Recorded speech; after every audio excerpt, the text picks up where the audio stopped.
Ay, me fui ahí de una vez. Bueno, listo. Entonces son todos los ambientes tectónicos que ustedes han visto y que son los que vamos a tratar de rastrear en el territorio.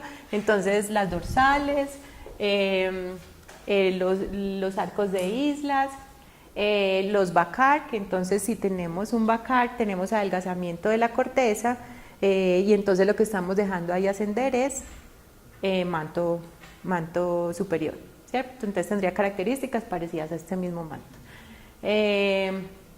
Pero lo que puede suceder es que además esto esté asociado no solamente pues a un adelgazamiento de la corteza ahí que sale el manto, sino que puede ser empujado porque ahí también había una pluma, entonces eso puede tener doble cosa. Continentes, entonces arcos continentales, o IB senso estricto, o sea, plumas mantélicas en el océano o plumas mantélicas que suben a través en el continente, o rifting intracontinental. Entonces el rifting intracontinental pues normalmente también es el ascenso de manto superior, pero como sucede en el rift de Kenia puede ser que esté combinado y entonces tiene pluma y rifting y entonces ahí vemos todo junto. ¿Listo? Bueno, entonces siguiente. Bueno, esto era bien importante porque entonces ya vamos a la máquina de subducción. Créanme que ya llegamos. Tenemos la subducción y entonces la placa subduce y se quiebran pedazos de placa y es posible que se queden a nivel del manto superior o que pasen al manto inferior. Y si pasan al manto inferior, pues bueno, ahí ya hay otra cosa que siempre, no sé qué es el borrador. Resulta que si usted tiene un océano joven, vuelvo al océano, hay un lugar donde se depositan los sedimentos en el océano, según hay una curva que hace que los sedimentos que se están depositando sean de unas características u otras, ¿cierto? Entonces en el océano más o menos hay una curva que se llama la curva de compensación de los carbonatos, ¿cierto? Y esa curva de la compensación de los carbonatos quiere decir que de ahí para arriba lo que se deposita son carbonatos. ¿Listo? Entonces esa CCD, creo. Y de ahí para abajo lo que se deposita es sílice, ¿cierto? Entonces si tenemos un océano joven, ¿cuál es la profundidad de un océano? Más o menos. No la corteza, sino digamos un océano joven, ¿cuánto puede? Bueno, pensemos en un océano muy profundo, ¿hasta cuánto puede llegar? Pero sí. Bueno, un océano joven en menos de 4 kilómetros, listo. Entonces, si usted tiene un océano que está, y esa curva está más o menos a 4 kilómetros, entonces si su océano, la profundidad es menor a 4 kilómetros, ¿qué se deposita ahí? Carbonatos. Pero si tiene un océano como el Pacífico, donde es muy viejo, donde está más hidratada, bla, bla, bla, entonces cambia, pasa esos 4 kilómetros, entonces ya lo que se deposita no son carbonatos, sino que es sílice. Todo eso lo necesito para poder venir a la zona de subducción, porque aquí hay unos sedimentos, y esos sedimentos pues van a depender de la placa. Entonces, en Colombia, la placa Nazca en Colombia, ¿recuerdan qué edad tiene la placa Nazca? Bueno, la placa Nazca en Sudamérica, edades. Una. Si me dicen una, les voy a decir sí, me dicen otra, les voy a decir sí, muchas. Pues porque realmente la placa Nazca no tiene una sola edad. Entonces en unos lados tiene 45 millones, en otros lados tiene 30, en otros lados tiene 15, en otros lados 12, 0, ¿cierto? Entonces, más que todo en el bloque norte, después del Ridge de Carnegie, que es ahí en Ecuador, ahí estamos entre 0 y 14 y 24 millones de años. ¿Listo? Entonces placa Nazca tiene varias edades, pero entonces es una placa joven, ¿cierto? Entonces pensamos que es boyante, entonces y estamos en una zona donde hay mucha actividad biogenética. Entonces seguro Nazca, y seguro no, pues a esto lo han chuzado por todos lados, los cruceros buscando caracterizar todo el océano, y entonces han encontrado que en esta zona, ahí en Centroamérica, los sedimentos que están ahí son carbonatados. ¿Por qué? Porque es un océano joven, no ha pasado la curva de compensación de los carbonatos, además hay una actividad biogenética muy grande y entonces tenemos carbonatos. Eso, créanme que es importante porque es que usted tiene aquí una serie de sedimentos, son carbonatos y usted va llegando acá y ¿qué le pasa a esos sedimentos? Pues cuando usted metamorfiza unas calizas, ¿qué tiene? Uy, donde no sepa la respuesta, cero. Mármol. Entonces tienen mármoles. Necesitaba los mármoles después de todo esto para poder venir acá y la forma más eficiente de llevar CO2 de la atmósfera al núcleo es vía subducción. Entonces esa es la primera, el reciclaje gigante que hace, ¿cierto? O sea, ¿qué estoy haciendo? Pues aquí parte de ese CO2 lo transferí vía los volcanes y entonces volvió a la atmósfera, fue un ciclo chiquito, pero puedo secuestrar CO2 vía mármoles y los llevo acá. Y lo que se ha identificado, pero esto pues la señora geofísica me ayudará más, darle un poquito más, y es que digamos esas imágenes que se han mostrado es que pareciera que en esa interfaz entre el núcleo y el manto pues hubiera una capa que no se conoce muy bien sus características, pero la llaman la capa D, y esa capa D es como un cementerio de placas. Lo que quiere decir es que, bueno, vamos entonces a lo IV. La fusión parcial se da más por la transferencia de calor del núcleo al manto, pero hay algo que está entrando allá que me ayuda a fundir también. La forma más eficiente de llevar volátiles y de llevar algo de fluidos es vía subducción, con todo esto que lleva la placa que metamorfizamos, y entonces ahí volvemos a llevar CO2 y llevamos algo de agua y no sé qué, y seguramente las plumas inician su fusión parcial detonado por algo de ese estilo. ¿Listo? Entonces la pluma asciende, y eso se los cuento es porque se han estudiado los volcanes de Hawái, y en Hawái se ha encontrado la asignatura geoquímica y hilo isótopo y le dicen, eso tiene algo de influencia de los sedimentos carbonatados del mar, pero tuvo que haber sido vía, pues lo que se explica es vía subducción, llegaron esos mármoles, volvieron y salieron, o sea, lo que estaba en la atmósfera se secuestró aquí en los sedimentos, de los sedimentos pasó en el mármol, llegó a la capa D y volvió, retornó a la atmósfera. Ese fue el ciclo gigante del carbono, pues del CO2. Siguiente. Y siguiente, bueno. Bueno, entonces seguimos con los ambientes. Entonces tenemos, ya hemos dicho, MORP, el grado de fusión parcial es muy grande, no está enriquecido, es empobrecido, entonces lo que van a ver en los artículos es que la joroba que da el análisis, bueno, ¿y saben cómo hacer estos gráficos? No.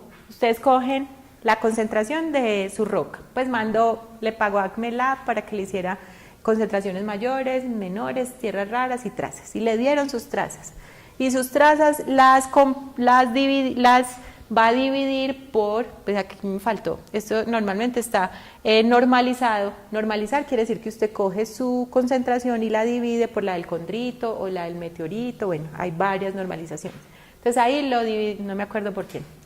Bueno, está normalizado con el manto primitivo. Entonces, usted dividió y aquí es en la escala logarítmica y aquí organizó los elementos traza por incompatibilidad. Entonces, aquí están los más incompatibles respecto al manto y los más compatibles respecto al manto. Entonces, como habíamos dicho que el grado de fusión parcial en el MORP era mayor y que entonces los elementos incompatibles no les gusta irse ahí, entonces lo que está mostrando la joroba del MORP es de ese estilo. Pues es una joroba así, empobrecido y se va enriqueciendo en los más compatibles o en los heavy, esos llamémoslo los heavy. Listo. Las plumas mantélicas está más enriquecido en estos elementos por lo que hemos hablado y digamos que estos también pues los tiene ahí. Listo. Y la corteza continental, entonces aquí es por eso decimos los litófilos, les gusta la corteza y ya no tanto los mantos. Listo, pero respecto a estos dos mantos, a este no le gustan casi nada y aquí sí está más enriquecido. Listo. Siguiente, entonces vamos a resumir en elementos traza, esto es de este estilo en el MORP, y en el OIB, ahí no nos dio mucho la escala, pero eso es más de este estilo, con una anomalía importante y sigue así. Listo. Miren que esta es así, en cambio este ya está levemente enriquecido, el OIB. Siguiente. Entonces ya sigue la geoquímica isotópica. ¿Qué hora es ahí? Son las 8:45. Y la clase se termina A las 10. a las 10, entonces yo termino a las 9, yo cierro aquí a las 9 para que sigamos con Isandra, listo. Entonces, la geoquímica isotópica, y yo creo que ya le va a responder a Isa. Lo importante aquí es que ya cogimos más o menos, no sé si les han contado cómo se hacen los análisis geoquímicos, pero Isandra se los va a mostrar, yo se los resumo. Ustedes cogen la roca, la pulverizan, le hacen una serie de ataques químicos. En los ataques químicos después la pasan por unas columnas, y Sandra tiene una cosita bien bonita, les va a mostrar ahí. Lo que hacen ustedes es echar esos líquidos ahí a una resina, y la resina va a ser selectiva, y usted va a utilizar una resina distinta pensando en que quiero separar el estroncio, quiero separar el neodimio, quiero separar los elementos mayores, lo que usted quiera separar, ¿cierto? Eso se llama cromatografía. Quiere decir que usted tiene una resina que le separa diferentes tipos de elementos. Cuando usted ya los separa, entonces hay algo que se llama espectrometría de masa. Entonces usted finalmente, después de esto, usted obtiene unas goticas, y esas goticas las va a meter en un filamento y las va a poner aquí, y usted lo que hace es empezar a aumentar la temperatura. Entonces aquí tenemos el ion source, aquí tenemos la muestra, y lo que hace usted es de volatilizar esa muestra. Entonces usted tiene separado el estroncio, ¿cierto? Entonces usted lo que quiere es separar los isótopos en rubidio y estroncio, por ejemplo. Entonces, una vez que usted volatiliza, entra en un campo magnético y separa por masas, pues la masa del rubidio y la masa del estroncio, ¿cierto? Y llega a un detector, y entonces usted lo que hace es contar cuánto hay de rubidio o estroncio, y así para cualquier isótopo. Es decir, los isótopos son, en general, los mismos elementos con diferentes masas, o unos elementos que cambian a otros elementos con diferentes masas. Entonces el espectrómetro de masas lo que le hace es separar masas y contar cuántas masas hay de eso. ¿Listo? Por eso era tan importante la cromatografía, porque usted no quiere tener ahí a todo el mundo, porque entonces usted tiene que tener 1000 masas para separar, sino que usted separa los que quiere separar, pues los que quiere contar. Siguiente. Entonces hay formas, esto lo vamos a ver después, pero son las dataciones. Vamos a utilizar los isótopos para pues correlacionarlos con el tiempo, y hay otros que son trazadores que nos permiten ver fenómenos en los mantos, en el núcleo y en la Tierra. Siguiente. Finalmente lo que sucede es un decaimiento isotópico del isótopo padre, decae, y el isótopo hijo crece exponencialmente. Bueno, y eso lo vamos a correlacionar con en general todos los métodos geocronológicos se van a basar en una ecuación que tiene que ver con, pues vamos a hallar el tiempo respecto a la constante de desintegración y a la cantidad del isótopo padre y el isótopo hijo. Siguiente. Bueno, siguiente, esto después lo venimos a ver, es solamente cómo trabaja un espectrómetro. Esto es un ion source acoplado a un espectrómetro de masa, y esto normalmente trabaja in situ, o sea, usted va a hacer, el beam va a caer solo en un mineral. Entonces, entra a siguiente. Está donde entra uno las muestras, el primary ion source, que es el que va a entrar a la muestra, va a recorrer esto hasta llegar al campo magnético, va a separar las masas y va a tener el contador. Siguiente, y el computador. Entonces lo que ustedes tienen son una serie de crátercitos en los minerales, y por eso es tan importante que a usted le muestren en los artículos que a usted va a hacer, por ejemplo, uranio plomo, y va a utilizar pues esos cráteres, pues le va a decir dónde hizo usted la datación, pero eso lo vemos después, porque quiero llegar acá. Llegamos acá, y entonces es una datación sobre unos gneisses en Canadá, que es una de las rocas más antiguas que se han podido datar. Y lo que encontramos es un zircón. ¿Por qué es que utilizamos zircones para datar? porque es mineral que tiene uranio. Entonces nos sirve para aplicar la técnica de uranio-plomo, porque es un mineral súper resistente, ¿cierto? Entonces, finalmente, cuando usted va, y si usted tiene una composición media félsica, usted va a tener muy posiblemente zircón. Entonces, se escogen los zircones y puede tener zircones súper complejos. Y este es uno de los zircones complejos. Tenemos unos aros de crecimiento de zonación que vamos a llamar, eso casi siempre es ígneo, ¿cierto?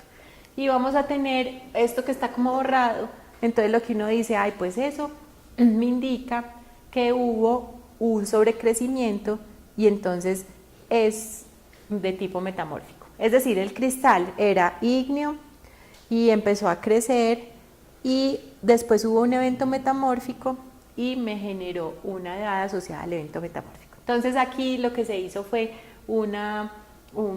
pues se dató diferentes partes del zircón y se encontró pues edades tan antiguas como 4.036 millones de años y esto, todo el evento de sobrecrecimiento es mayoritariamente 3.800 millones de años. ¿Qué quiere decir eso? Si usted ya tiene un gneiss y tiene,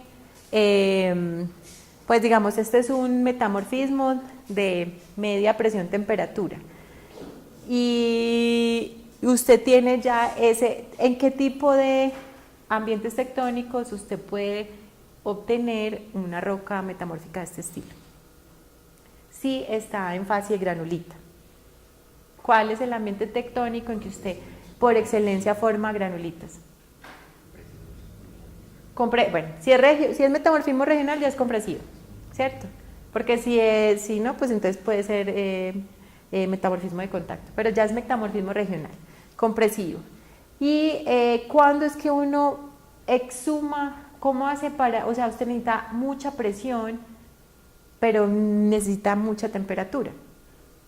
Normalmente eso se da en colisión continente-continente. O sea que a 3.800 ya tenemos la tectónica de placas funcionando, ya estamos chocando continentes contra continentes, ¿cierto? Entonces, si estamos teniendo eso, a ese tiempo ya estamos creciendo corteza. O sea, una de las formas de crecer y hacer esos grandes raíces de los cratones, pues fue a través de algo parecido a tipo el Himalaya, ¿cierto? Usted está generando la colisión continente-continente, está generando cortezas anómalas de 70 kilómetros, 80 kilómetros parecidos al Himalaya. ¿Listo? Entonces aquí ya nos dice, aquí hay algo, o sea, y lo que nos intuye es que más o menos a 4.000 millones de años hay fusión, porque usted tiene cristales ígneos. ¿Listo? Entonces ya ahí está pensando en que hubo, entonces creo que ahí empieza la respuesta que me estabas esperando. Siguiente. Listo. Entonces, para entender los sistemas isotópicos y poder entender esto, o sea, esto que ya casi llegó a la máquina de reciclaje, pensamos, los meteoritos, el tiempo, pues asumimos 4.600 millones de años, el sistema estroncio, ¿cierto? ¿Qué le sucede a ese meteorito hasta que se ha determinado que más o menos a 3.000 millones de años, pero eso puede variar, 3.000, 3.600, pero esta es la asunción inicial, es que más o menos a 3.000 millones de años hubo un evento magmático importante, muy importante, que empezó a hacer esa diferenciación de la corteza continental y del manto. O sea, digamos que ahí empezamos a separar, hacer la formación grande de... Entonces ahí fue que se da ese evento granítico tipo continental de formación de corteza muy espesa. Listo, entonces, habíamos dicho que el estroncio le gusta más o menos irse en las rocas de la corteza, entonces las relaciones de estroncio 87-88 son mayores en la corteza y las relaciones estroncio 87-88 son menores en el manto. Listo, entonces tenemos ya una diferenciación. Es decir, el manto, bueno, eso está resumido ahora. Siguiente. ¿Qué pasa con el neodimio? El neodimio es como la pareja que actúa en forma inversa, o sea, ellos son como los matrimonios, ¿cierto? Se complementan y volvemos, comparamos con los condritos, llegamos a ese evento, a ese gran evento de fusión parcial, se forma el manto y la corteza, y entonces lo que tenemos es el neodimio es más radiogénico en el manto y menos radiogénico en la corteza. ¿Listo? Radiogénico es que tiene más concentraciones de isótopos radiogénicos. Siguiente. Listo, entonces resumimos, pues el neodimio está más enriquecido en el manto, más empobrecido en la corteza, el estroncio más enriquecido en la corteza, más empobrecido en el manto. Siguiente. Y entonces casi que es esto.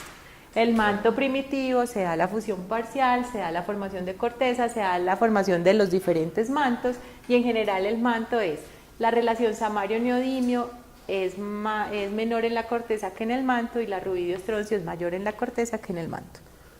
Siguiente. Y tenemos todos los reservorios. Siguiente. O sea que el neodimio tiene un mayor grado de fusión parcial. No. No, yo creo que lo estoy confundiendo con tanta fusión parcial. O sea que el neodimio... Pues los radios vienen más pequeños. No, o sea que al neodimio le gusta quedarse en el manto. Pero no, el neodimio tiene mayor grado de fusión parcial, no. El neodimio... En los minerales que tienen mayor grado de fusión parcial. O sea, el KD es mayor que 1, pero decir que tiene mayor grado de fusión parcial, no. No, sino que tiene un KD mayor que 1.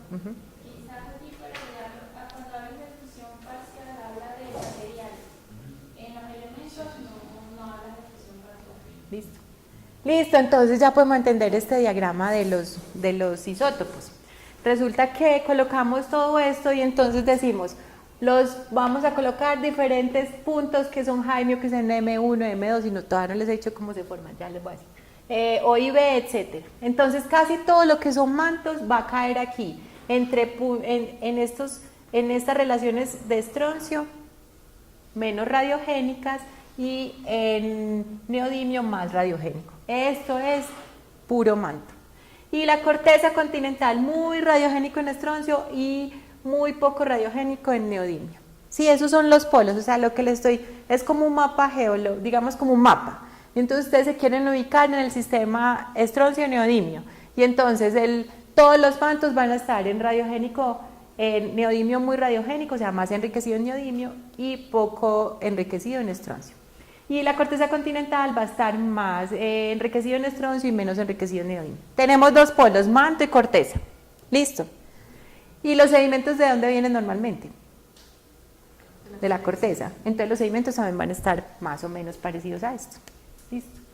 Siguiente.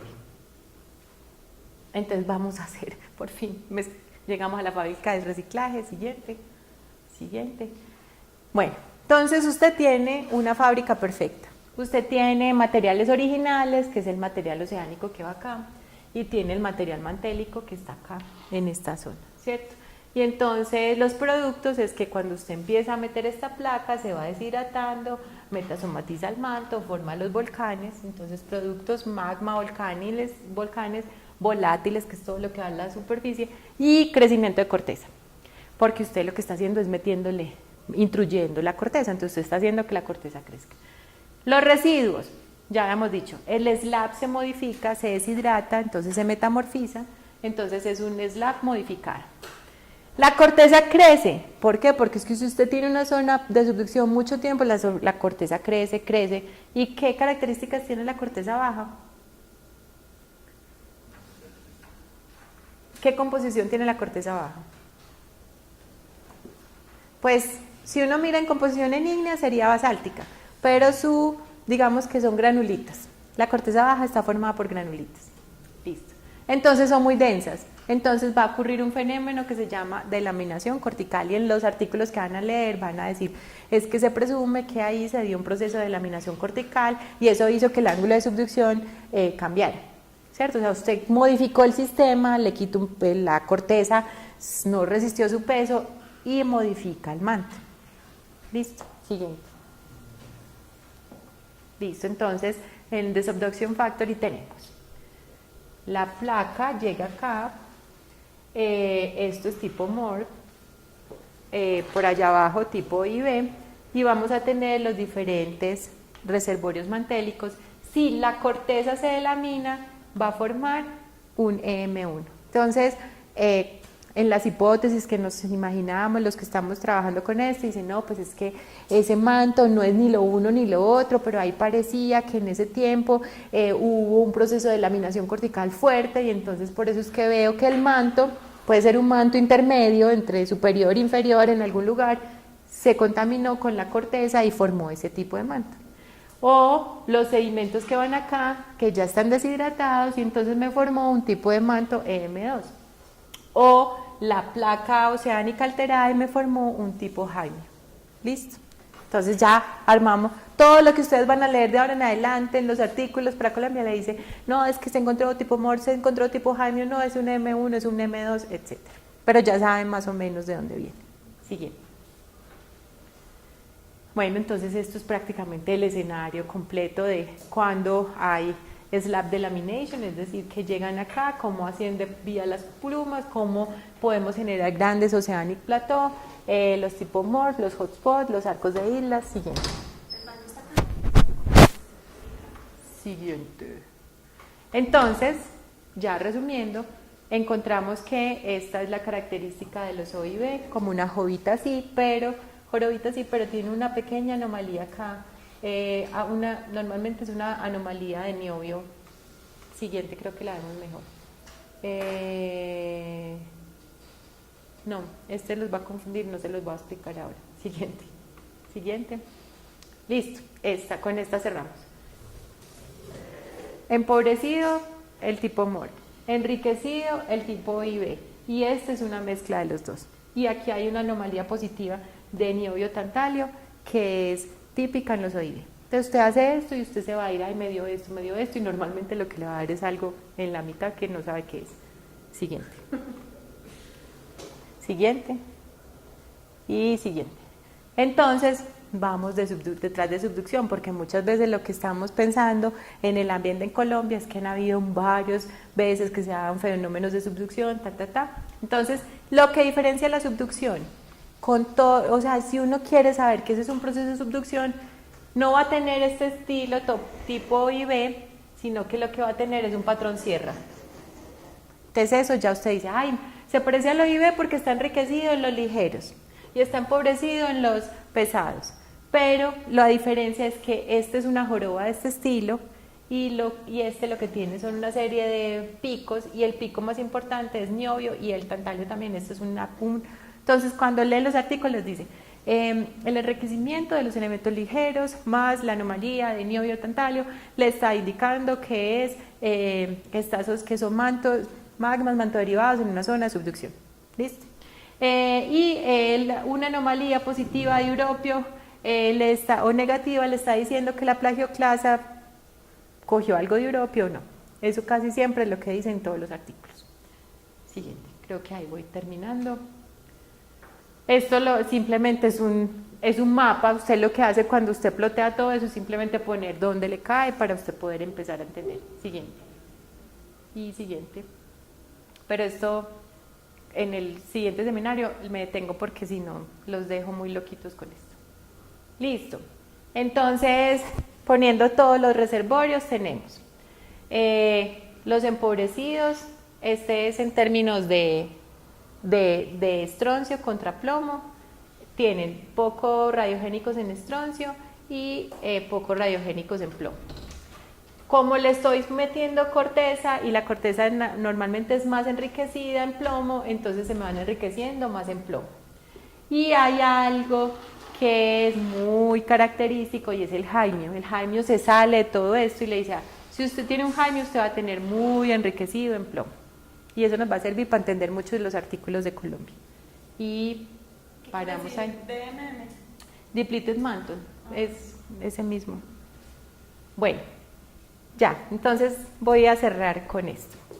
Cerramos con que para formar las diferentes heterogeneidades del manto necesitamos una máquina eficiente que se llama la subducción. La subducción me puede delaminar corteza, me puede delaminar sedimentos, me puede delaminar corteza, pero corteza oceánica alterada. María, ese concepto de laminación en este contexto significa lenguaje calle, que hay un grumo de la corteza que se hunde.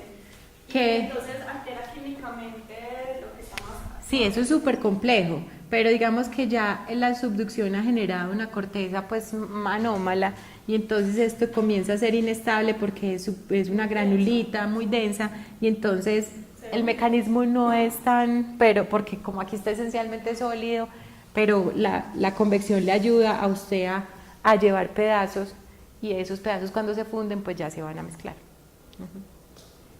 Y el OIB, pues el manto empobrecido, manto enriquecido en el manto inferior. Listo, ya formamos a todo el mundo. Y el calco alcalino, pues digamos en zonas de subducción, es un manto tipo MOR con unas características distintas porque es que le dimos un montón de volátiles y de elementos ligeros porque se deshidrató la placa. O sea que este es una mezcla entre este y este, por decirlo así, en términos de cómo se ve gráficamente la geoquímica. ¿Listo?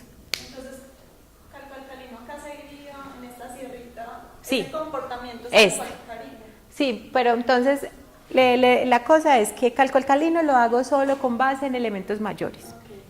¿Cierto? Entonces cuando yo ya tengo esa clasificación, yo me voy con elementos traza y empiezo a ver las características y digo, esto se parece más a este, se parece más a este, se parece más a este.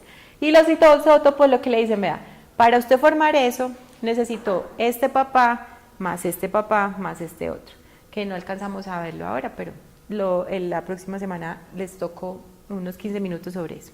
¿Por qué vamos detrás de esto? ¿Por qué son tan importantes los volcanes? Los volcanes lo que hacen es, pues yo, apasionada de los volcanes, digo, me encantan por las erupciones, no sé qué, pero cuando hice la geoquímica dije, no, pues súper bacano, los volcanes me están mostrando el basamento, me están diciendo cómo está eso allá abajo que no veo en superficie. Entonces, mis volcanes me dijeron cosas súper chéveres, además que me dijeron que era una corteza muy rara, que apoya la teoría de Marion y que entonces ambos, todos los datos de ella con los míos, apoyamos un proceso de acreción-subducción. ¿Sí?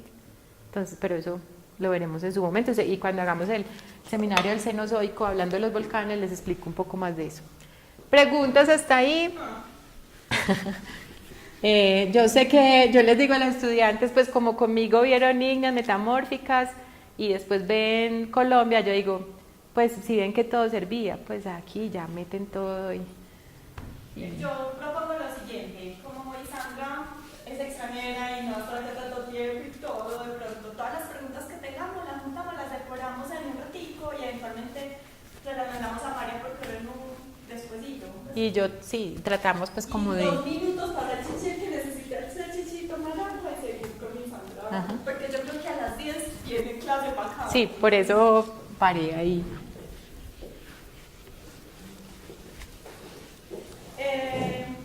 Para los que se están preguntando por qué nos estamos metiendo como en todo esto, quiero que empiecen a pensar que esto es básicamente lo que va después explicarnos la metalogénesis, por ejemplo, en Colombia, porque tenemos unos yacimientos mineralógicos en ciertos lugares y porque tenemos, entonces esto tiene mucho que ver después con la exploración mineral o con entender por qué unas cuencas sedimentarias se comportan de unas maneras y otras cuencas sedimentarias se comportan de otras.